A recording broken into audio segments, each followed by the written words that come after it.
I spent 14 grand flying my family out to see me graduate, only for them to ditch me and head to Greece. My uncle decided to comment, "You're not even a real doctor." So I sent them a photo of my degree with the invoice. A few hours later, my phone was blowing up with calls from my mom, but by that time, I'd already done something none of them saw coming. "You're not a real doctor," my uncle had typed under my graduation post. That was it. No congrats, no thumbs up, no celebration. Just those 5 bitter words beneath a photo I'd waited years to take. My robe was creased, my hair looked like I'd wrestled with a tornado, and lost. But I had never been more proud. Not when I got accepted, not when I passed the boards, not even when I gave my first diagnosis without anyone looking over my shoulder. That photo, that was the moment I finally let myself breathe. I did it, and they trashed it. It all started with those plane tickets. Yes, I really spent $14,000 to fly them in, business class, because mom's back couldn't take coach anymore. And dad? I figured he'd earned a little comfort after everything he'd done for me. I didn't complain. I didn't push back. I just pulled out my card and paid. Even printed out their itineraries on thick glossy paper and slid them into those elegant little gift envelopes. "Your flight's on the 4th, I told them. "Commencement's the 6th. We'll do dinner after. My treat. Just don't be late. They're calling my name early." Mom clapped. Dad gave me a nod. Brooke, my sister, asked if she could bring her boyfriend. I said yes. They never boarded that plane.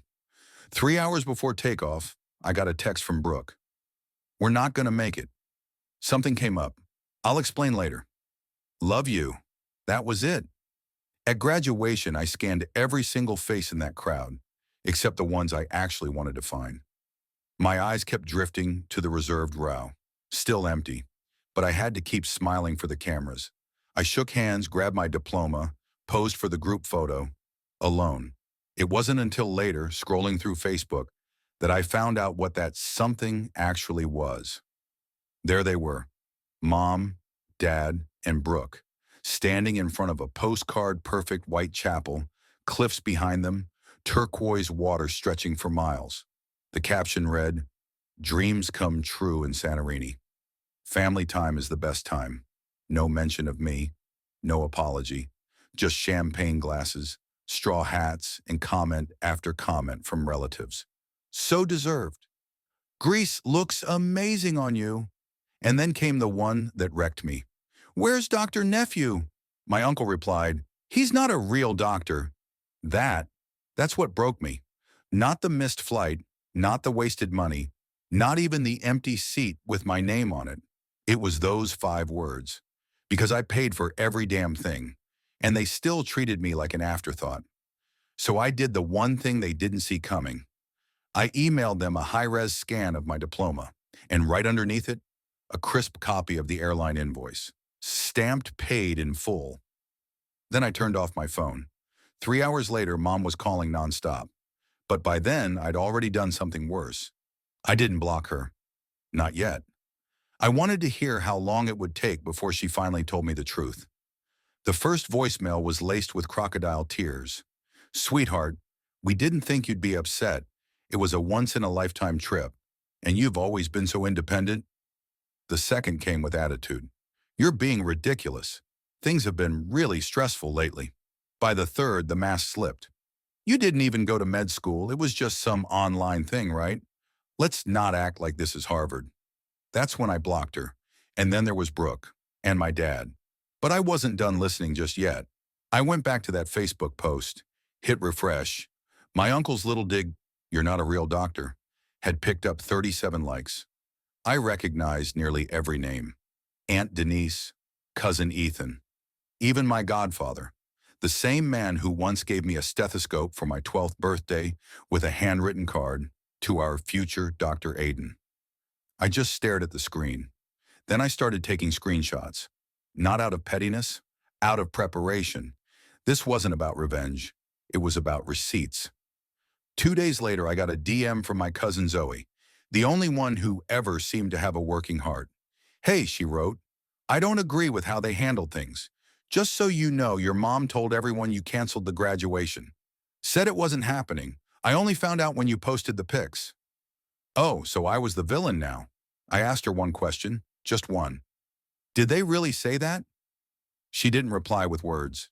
She sent a screenshot from the family group chat. My mom. Well, Aiden made it clear we weren't welcome. Said it would be uncomfortable and he'd rather spend the day with his real friends.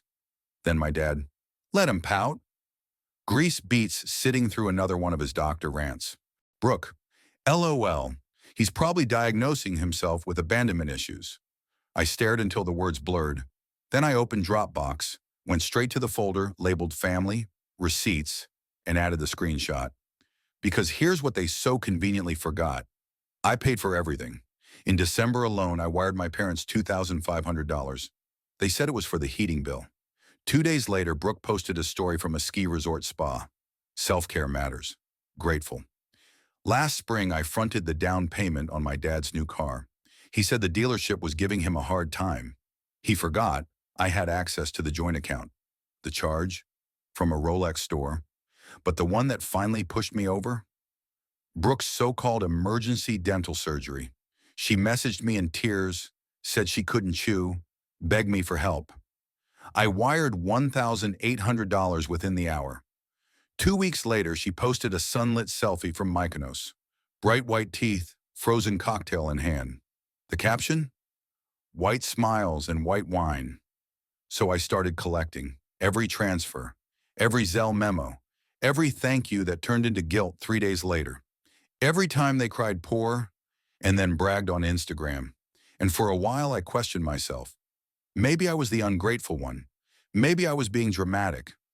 But then I found something that ended that thought forever. Total accident. I was cleaning out my old laptop, the one I used during rotations, and stumbled across a backup file called Grad 2024. I assumed it was flashcards. Instead, it was a set of audio recordings. Turns out I'd been recording some of my study calls without realizing it. I'd installed a call recorder app for lectures and forgot to turn it off during family calls. One file caught my eye. March 3rd, the day I bought their plane tickets. I hit play. My voice. So I sent the confirmation. You should see flights to Boston on the 4th, hotels booked under my name. Mom. Sweetheart, that's a lot of money. Are you sure you want to spend that much? Dad. Let the boy do it. He's got that doctor cash now, right? Laughter. Brooke. Well, if he's really a doctor, not just one of those Zoom school degrees. More laughter. Then came the part that knocked the wind out of me. Dad again. He really thinks we'll show up just to clap like trained seals. Doesn't get he's basically our retirement plan now. The audio ended. I sat there completely still. Then I added the file to the Dropbox folder. Renamed it Not a Real Doctor. That night I made a decision. Not revenge, just the truth. If they saw me as a walking ATM in a white coat, then fine. It was time for them to face what came with that. And I hadn't even sent the final invoice yet. Graduation dinner was supposed to be a celebration. Instead, it became the setup. I'd made the reservation weeks ahead. Private room, great lighting, custom menu. I even prepaid the deposit, so there could be no last-minute excuses. What they didn't know? I kept the booking. What they really didn't know? I had a few surprise guests. I arrived first. Pressed shirt, tailored black suit, calm expression. That eerie kind of calm you get right before a storm siren starts wailing. The restaurant manager led me to the room. Then came the others. Mom entered first, pearls on, perfume thick, still parading around like denial was dignity. Dad followed, exaggerating a limp like he was auditioning for sympathy. Brooke trailed behind, eyes glued to her phone, completely missing the extra place settings. They hadn't noticed the projector screen yet, hadn't even asked. We sat down. Mom led the act. We're just so proud of you, honey. Sorry we missed the ceremony, but Greece was once in a lifetime. Dad chimed in. We raised a doctor. Even if Facebook trolls can't handle that. He smirked. Brooke snorted into her wine glass. Then the door opened. Uncle Robert walked in. Yes, that Uncle Robert. You're not a real doctor, Uncle Robert. He paused, confused. I thought this was just for family. I smiled. Exactly. Then I stood. Thank you all for coming, I said. clicking the remote. The projector behind me lit up. This, I said, gesturing to the screen, is what family looks like when you're the ATM. The room went still. I let the silence linger. Brooke blinked. Mom quietly reached for her glass. Dad stared at the projection like it might come to life and attack him. Next slide. Screenshots. Every single transfer. Every just until Friday. Every guilt-laced message. Every fake crisis. Venmo requests titled, "Emergency Please." Then came the audio. I pressed play.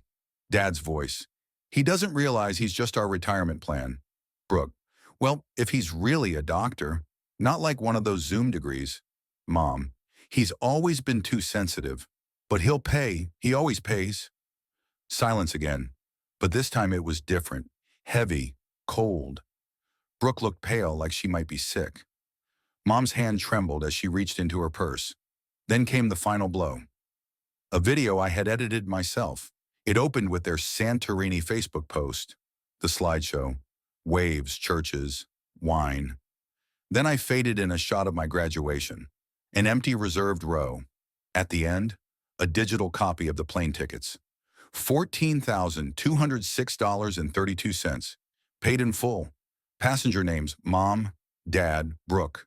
Destination, nowhere. I turned to Uncle Robert. You said I wasn't a real doctor, I said. Want to rethink that now? His face flushed. It was a joke, kid. Funny, I said. Didn't feel like a joke when it racked up 37 likes. Then I faced the rest of them. You all called me family, when it was convenient. What you really wanted was a wallet and scrubs, not a son, not a brother. I reached into my bag and pulled out a folder. Opened it slowly. Inside, tax returns I filed on their behalf. Credit card statements I paid. A notarized letter transferring ownership of the house.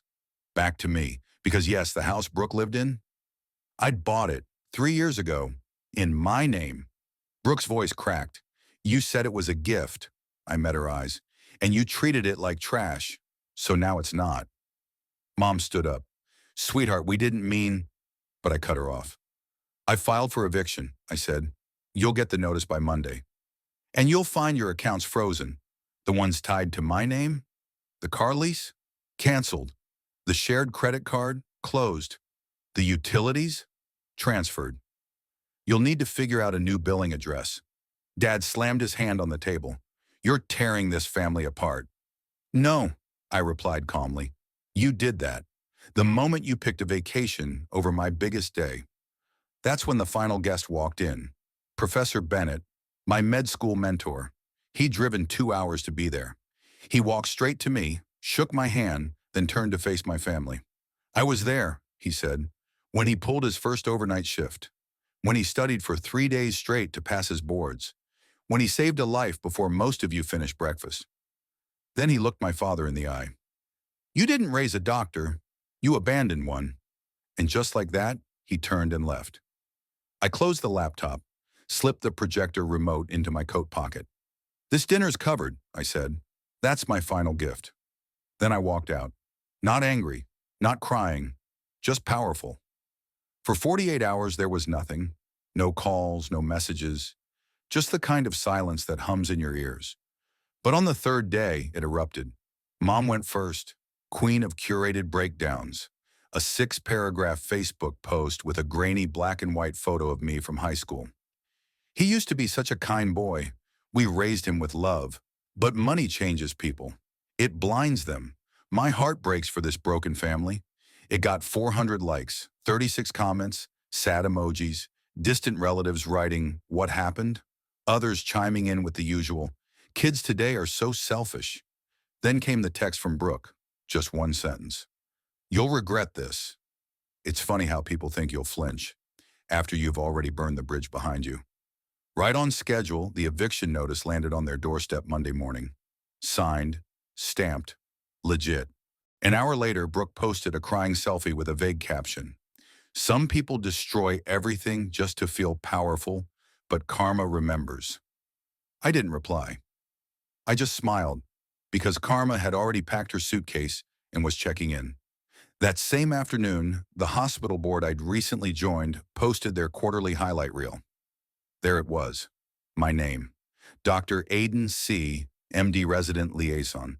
Patient Safety Task Force. The post went viral. Comments from my medical school peers, old teachers. Even my high school biology teacher wrote, "You always had it in you. Proud of you, Doc." The kicker? My family got tagged in the post, publicly, whether by accident or poetic fate, who knows? But their timelines lit up with praise for the very person they tried to humiliate, the not a real doctor, and then came the invoice. Not the symbolic one I sent after graduation, the real one. I hired a lawyer, had him go through 4 years of receipts, transfers, loans, gifts, unpaid debts. The total, $62,387.19. It was sent with a demand letter, not asking for repayment. I didn't want their money. I just wanted closure. The message was simple. This is what it cost me to be your family. You'll never get another cent. 5 minutes after it arrived, Brooke posted a story. Imagine keeping receipts for love. So I answered, for the first and last time. Imagine selling love like it's a Santorini Airbnb. She blocked me, but the story didn't stop there. Not because I told it, but because they couldn't stop spinning it. They told the neighbors I'd gone rogue, said I was unstable, that the doctor title had gone to my head. So I responded, not with anger, with evidence. I made a private blog, just one post. The price of family, an autopsy. I laid everything out. The fake emergencies, the graduation no-show, the screenshots, the audio clips, the money, the photo from Santorini, my family beaming on a cliff while I stood alone at my own ceremony. I didn't use names, didn't insult anyone. I simply told the truth, and I ended it with this. If that makes me heartless, so be it. If setting boundaries makes me a traitor, then so be it. If finally saying enough after being used turns me into the villain, then I hope I play the role well. I didn't make the post public, but someone did. It got shared, fast. Before I knew it, I was getting messages, dozens of them, from strangers, from classmates, even from a few reporters. A podcast reached out, asking if I'd speak about toxic family dynamics. A wellness blog reposted the story with the headline, "When saying no is the bravest thing a doctor can do." Then a local newspaper called. They wanted to run a feature, from abandoned graduate to medical advocate, one doctor's story, and they printed it. Front page.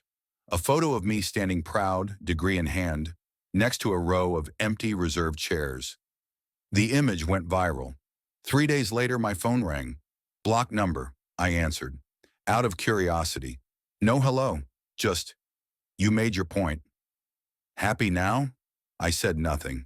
He continued. Your mother's not eating. Brooke's falling apart. You embarrassed us. And then came the truth.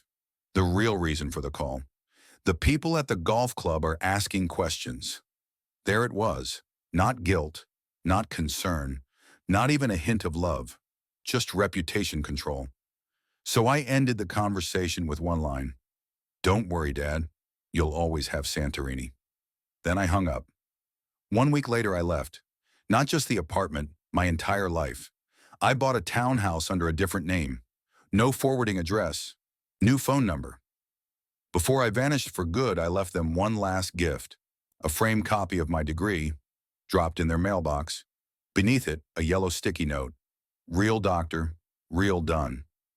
I never looked back. 6 months later, I changed my name.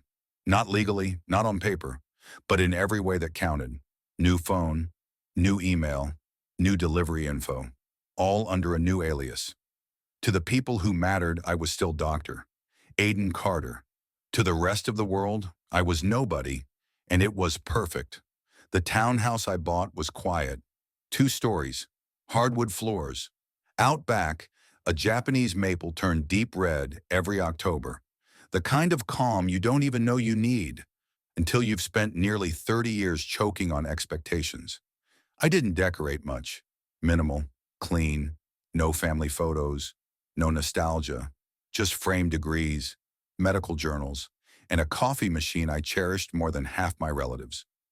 My routine became sacred. Wake up, run 5 miles, work, Patients who said thank you and meant it, then home again. Silence, peace, no texts asking for a quick favor, no calls dripping with guilt. No, can we just talk? Hiding behind emojis. No holiday cards laced with manipulation. Just me, alive, unbothered. But the past has a strange way of knocking.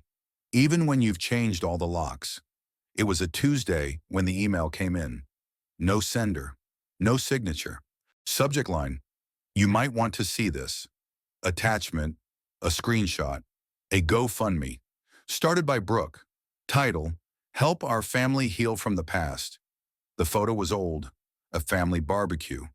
Back when I still believed they loved me for who I was, not what I gave. The story beneath it, a work of fiction. They said I'd abandoned them, weaponized money, hacked family accounts, left them homeless. The goal, $50,000. The total so far, $12,647. Dozens of comments. Sending prayers. Money doesn't make you better, sweetie. And one from Uncle Robert. Always knew he had issues. Keep your head up. I didn't cry. Didn't even blink. I poured myself a coffee, sat down, opened a folder on my laptop, labeled Truth Folder. Inside, full audio of Dad joking about using me for retirement. Screenshot of Brooke's spa trip, dated 2 days after the emergency dental surgery. Every receipt, every gift, every lie. Mom's voicemail. Honestly, we just figured you'd keep paying. That's what family's for. I uploaded everything, built a basic website, black background, plain white text, no drama, title, since you wanted the story, here's the whole one. A note at the top. This isn't revenge. This is reality. I'm not raising money. I'm not asking for sympathy. I'm not hiding. I'm just done. Then I dropped the link, just once, under the GoFundMe. I donated $1 with a message. Still not a real doctor, huh? Enjoy the receipts. By noon, the fundraiser was locked. By 3 p.m., it was taken down. By 6, Brooke's Instagram was set to private. And at 9 p.m. sharp, my phone blew up. New number, local area code, probably a burner. I answered. Silence, then. Why are you doing this to us? My mother. Same voice I'd known all my life. But this time it was thinner, smaller, frayed at the edges. She sounded hollow. I took a slow sip of coffee and let her keep talking. You already left, she said. Why can't you just forget? Move on? That's when I finally replied. You cast me as the villain, I said. So now I'm just giving you the ending you wrote. She started to cry. We never thought you'd actually leave. I didn't flinch. Well, I said gently, doctors perform amputations for a reason. Sometimes the only way to survive is to cut off the infection. And I hung up. For the last time, it's been a year. The house they lost, I renovated it, leased it to a family of 5 who actually values what they're given. Sometimes I drive past it, not out of nostalgia, but because the irony is too good to ignore. They put a blue mailbox out front, the same kind my mother used to call cheap looking. Funny, it suits the place now. As for me, I built something real, from scratch, a life with roots, not just a career, a legacy. I launched a medical podcast, title, Real Doctor, Real Life. Tagline, because not every story ends with applause. The first episode, it was the one they inspired. I shared how I sent them the degree and the invoice. It blew up, 1 million plays in under 3 days. I took the first $14,000 in ad revenue and donated it to a scholarship fund. Named it after my grandfather, the only man who ever gave without expecting anything in return. There's one rule for applicants, no family members allowed. Last week, a letter showed up in my mailbox. No return address. Inside was a birthday card, one of those glossy generic ones you grab at a gas station. Inside it read, "We miss you, M." I smiled, walked out to the patio, lit the card on fire, dropped it into the steel dish as the flames curled the edges. The paper burned quick, like it was eager to be forgotten. Then I slid the glass door shut behind me and changed the lock.